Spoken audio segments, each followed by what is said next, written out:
How's it going, guys? I'm Matt Thorpe. I'm the host of the Southern Wesleyan University Coaches Show. Today we have Jamie Church, the coach of the women's triathlon team. How's it going, Jamie? Good. How are you? I'm doing all right. So, Jamie, you guys have had 2 races to start the season. How do you feel about the team so far? We are 2 races in and 2 races to go for the semester. Right now, being a beginning program, I feel great. We are 2 in, 2 to go, and the first race was a straight-up age group race, meaning that you or I could go race it, and the girls raced against sort of everyone and anyone from age 12 to age 72, literally. There were a couple club teams there, so they enjoyed that. And then our last race, which was a week and a half ago in Sarasota, was completely opposite. So that was our regional race where it was only collegiate, and they did well, but it was very eye-opening, super quick, super talented, but it was good. So we're good. So how are the girls feeling about the season? I think we'll have to ask them at some point, but I think they're doing well. I think we wanted them to learn the sport because we have 4 girls on the team, and coming into the year, we had a grand total of 1 triathlon start.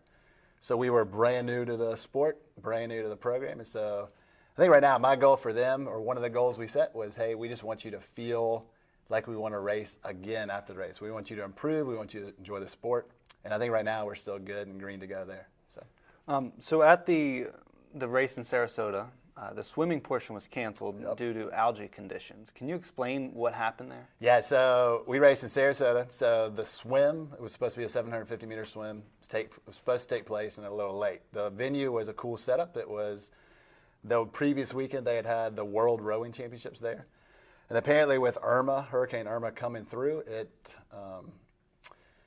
the town of Sarasota was fine, but it did enough to the water that they test before every race. They'll do a test of the water if it's an open water to make sure that there's no bacteria, not too much bacteria, algae, et cetera, et cetera. And this race happened to have the levels exceeded were too high. So we found out. We went to Sarasota. We left here Thursday evening and went halfway. We found out en route to Sarasota on Thursday evening that we were going to. So what they do is they cancel the swim and they turn it into duathlon. So we run and then we bike and then we run. So you get that notification about a day and a half ahead of time. What kind of preparation then goes in that day and a half? What mentally has to happen for the girls to adjust? Yeah, so first off, they have to shift focus, right? So they have to, because going into it, it was obviously swim, bike, run. And again, going back to our 4, we have 1 that is pure swimmer and a swimmer background. The other 3 come from run backgrounds or just general athletics. So number 1, what happens is our swimmer takes it obviously harder than the other 3. So for her, she's got to completely reset. And so the other 3, as backwards as it sounds, they end up embracing it a little bit more. So they end up liking it. And so we shift focus, and then we shift a little game plan too. And also that race happened to be a 5 p.m. race in Sarasota, so it was no joke, 88 degrees and probably 90% humidity. So with it being run, bike, run, yeah, we shift focus when we're, 36 hours out. We shift a game plan, and then we go at it and try to make it happen. So at that same race, Annemarie Martin ended up in the top half of the field. Yep. With that type of race, they only let you can get lapped out during the bike session. And Annemarie didn't get lapped out. She was able to finish. So what did she do that day, mentally and physically, to be able to finish in the top 29? She is a runner background. So she is. So we knew with her that if we can set her up with a good first run, so the first run was 2.5K, so about 1.5 miles, that if we can get her set up with a good run and then just go hard on the bike. So yeah, so you're right. So with that race, it's a 3-loop bike race, and if the front group basically comes around and catches you when you're still on the bike, if you're on your second lap, they're on their third lap, then you get pulled. So the game plan really was just to run quick, get on the bike and roll and get into transition area on the second run. And once we were off on the second run, then we're good. So she made it. And then actually Caroline and Olivia were very close as well. So from a coach's point of view, I was pleased, man. It was a good race, and it was completely different environment, super high level racing. And so it was a good experience all around. So how did the other girls take it when they got lapped out? How did they take it? Were they discouraged, or were they encouraged by how close they were? Yeah, I think initially just human nature. I think they were discouraged. I mean, that's a long trip to go down there and then basically race for half the race. I think if you ask them now, as we get the saying, time heals wounds, it doesn't heal all wounds. But I think now they're sort of beginning to see that, hey, everything's a learning experience. And they were racing against some of the top triathletes in the nation, period. So. Cool. So as you're preparing, what does a practice look like for you guys? Yeah, so this goes back to us as a sport, and then me is sort of who I am. So we look a little different than, say, a basketball team or even a cross-country and track. So typically for this semester, number one, it's obviously dictated by their class schedules when they can meet. Some of it is dictated as backwards it sounds, sort of what I can do. So right now, Mondays and Tuesdays, I give them workouts, and they will do it here on their own. So sometimes that's a group workout. Sometimes that's individual, because as triathletes, since we're swim, bike, run, some of them have different strengths or weaknesses like we talked about. So some of them won't need to swim as much and others will. On Wednesday, Thursday, Friday, Saturday, some Saturdays, then I'm there with them. On Wednesdays, my other part of the business, TYB Coaching, we own a CompuTrainer studio, a cycling studio over in Anderson. So Wednesdays they come over there and we ride and run. Thursdays I'm over here with them, usually doing a run and some transition work. And then Friday we swim. Saturday we'll do a little bike ride. So yeah, it's a little different, but fun.